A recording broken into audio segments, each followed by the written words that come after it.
یاد رہے اس ملک کی آزادی ایک نظریے کی بنیاد پر تھی، وہ نظریہ لا الہ الا اللہ محمد الرسول اللہ، یعنی زمین کا ایک ایسا ٹکڑا ہمیں چاہیے جس میں ہم اسلامی تعلیمات کی پریکٹس کر سکیں، اس پر عمل کر سکیں، اور یہ تاریخ کا حصہ ہے۔ محمد علی جناح کے یہ قول تاریخی ہیں کہ ہم یہ زمین کا ٹکڑا صرف اس لیے حاصل نہیں کر رہے کہ اپنی منمانی کے مطابق زندگی گزاریں گے، بلکہ یہ ٹکڑا اس لیے حاصل کر رہے ہیں تاکہ دین اسلام کو اپنا سکیں اور اس کی پریکٹس کر سکیں۔ اس نعمت کے تقاضے ہیں۔ اللہ رب العزت نے آیت میں کچھ یوں بیان کیا ہے، جب ہم انہیں زمین میں جگہ دے دیتے ہیں، زمین کا ٹکڑا انہیں مل گیا، اب 4 ذمہ داریاں عائد ہوتی ہیں، وہ حاکم ہے یا وہ رعیہ ہے۔ ان کے لیے ضروری ہے نمبر 1 نماز قائم کریں، نمبر 2 زکوٰۃ ادا کریں، نمبر 3 امر بالمعروف، اور نمبر 4 منکرات سے روکنا۔ یہودی خوشی کے دن روزہ رکھتے ہیں، بدترین قوم ہے، لیکن طرز عمل کیا؟ اللہ کی بندگی۔ اور ہم مسلمان ہیں، مسلمان ہونے کی حیثیت سے ہمارا طرز عمل کیا ہے؟ اللہ کے رسول کو فتح ملی تھی، فتح مکہ، اور اس دن پیارے پیغمبر علیہ الصلوۃ والسلام نے 8 رکعت نماز پڑھی تھی۔ ام ہانی فرماتی 8 رکعت چاشت کے وقت، ویسے چاشت کی 2 رکعت پڑھتے تھے، اس دن 8 رکعت پڑھی۔ تو عمل سے، اپنے کردار سے آزادی کا اظہار کیجئے۔ 75 سال سے، اور یہ 76ویں سالگرہ ہے، ہر سال پاکستان میں رہنے والے باسی ایک جملہ سن رہے ہیں، مشکل ترین حالات ہیں، خوف، معیشت کی کمزوری۔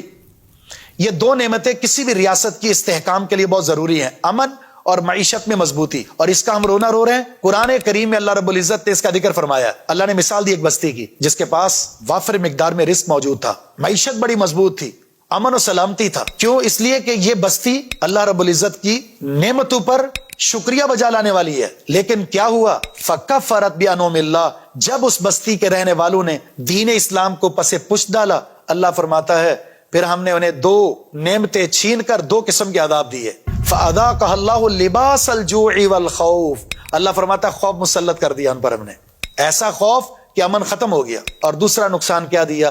اللہ فرماتا ہے کہ ہم نے ان کو بھوک کا لباس پہنا دیا، یعنی ان کی معیشت کو کمزور کر دیا۔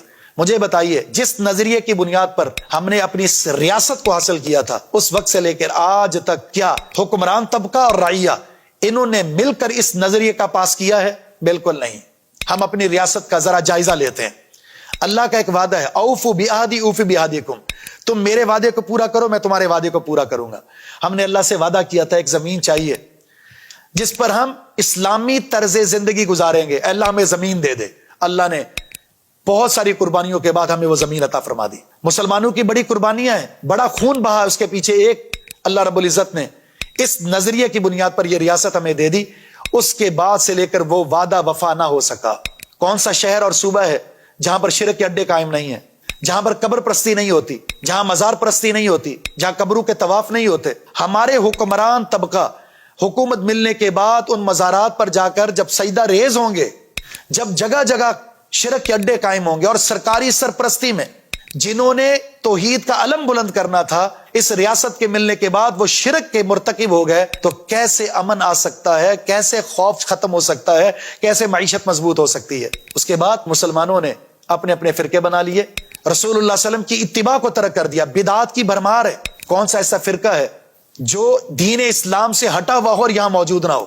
انکار حدیث کا فتنہ ہماری ریاست میں موجود ہے، خوارج کا فتنہ موجود ہے، صحابہ کی گستاخی کے فتنے موجود ہیں، قادیانیوں کے فتنے موجود ہیں، یہ سارے فتنے موجود ہیں۔ تو بتائیے، یہ ریاست جو اس نظریے کی بنیاد پر حاصل کی گئی تھی کہ یہاں صرف اللہ کی بندگی ہوگی اور محمد صلی اللہ علیہ وسلم کی غلامی ہوگی، آپ کی اتباع ہوگی، جب یہ وعدے وفا نہیں ہوں گے تو امن کہاں سے آئے گا؟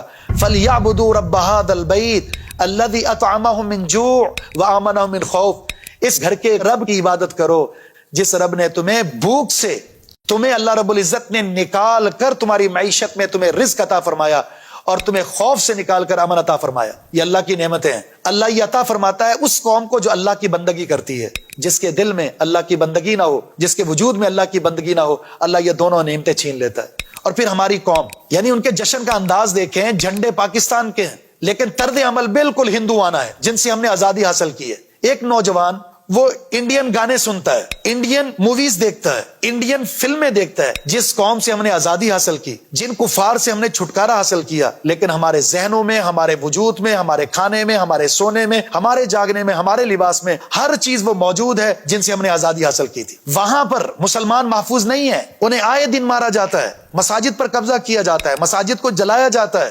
مندروں کے نام پر مساجد کو گرا کر وہاں مندر بنائے جاتے ہیں. اور یہاں ہمارے حکمران جنہوں نے اسلام کا تحفظ کرنا تھا وہ ان کے مندر بناتے ہیں, گرجا گھر بنا کر دیتے ہیں. مساجد اور مدارس کا تحفظ نہیں ہے بلکہ سیر نما گھروں کا تحفظ اور ان کا افتتاح کرتے ہیں حکمران.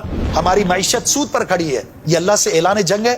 جب تک اپنی سوچ کو نہیں بدلیں گے, یہ آزادی نہیں, یہ غلامی ہے. جس کے ذہن میں, جس کے عمل اور کردار میں اللہ اور اس کے رسول کی محبت نہیں, اطاعت نہیں ہے, وہ شخص غلام ہے. وطن سے محبت فطرتی چیز ہے, اور پھر یہ وطن جب اسلام کے نام پر حاصل کیا گیا تو ہمارا اس سے محبت کرنا اور بڑھ جاتا ہے. ہمیں اس سے نظریاتی محبت بھی ہے, اور پھر ہمارا وطن بھی ہے. اس وطن کی حفاظت کرنا, اس ریاست کی حفاظت کرنا, اس کی سرحد کی حفاظت کرنا اور اس کے نظریے کی حفاظت کرنا ہم ایک پاکستان کی ذمہ داری ہے. لہذا اصل آزادی یہ ہے, جس نظریے سے اس ملک کو حاصل کیا تھا اس نظریے کو کتاب و سنت سے سیکھ کر, سمجھ کر اس کے لیے کھڑے ہو جائیں, اور جتنے بھی شرک کے معاملات اس ریاست میں پائے جاتے ہیں اس کا خاتمہ کیا جائے, اور جو سود کے معاملات ہیں اس کا خاتمہ کیا جائے, بے حیائی کے کلچر کو ختم کیا جائے, شراب نوشی اور نشے کے جتنے اڈے ہیں اس کو ختم کیا جائے. آزادی یہ ہے. برائی کے مراکز ختم کیا جائے, مرد و زن کا اختلاط ختم کیا جائے, برقع اس کلچر کو عام کیا جائے, اللہ کے رسول وسلم کی سنت ہے داڑھی, اس کو عام کیا جائے, شلوار مردوں کے ٹخنے سے اوپر ہو, اس کو عام کیا جائے, 5 وقتہ نماز پڑھی جائے, اس کو عام کیا جائے, کتاب و سنت سے دین لیا جائے گا, اسے عام کیا جائے.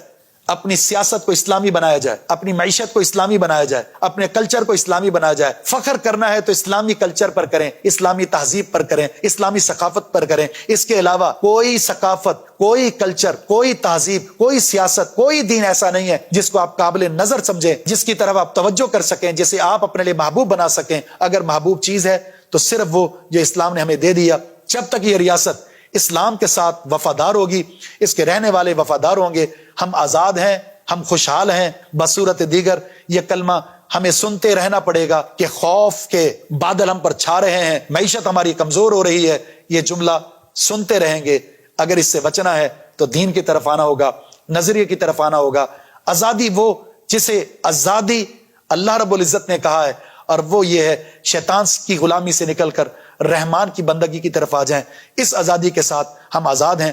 اللہ ہمیں ایسی آزادی عطا فرما دے. وما توفیق الا باللہ. وآخر دعوانا ان الحمد للہ رب العالمین.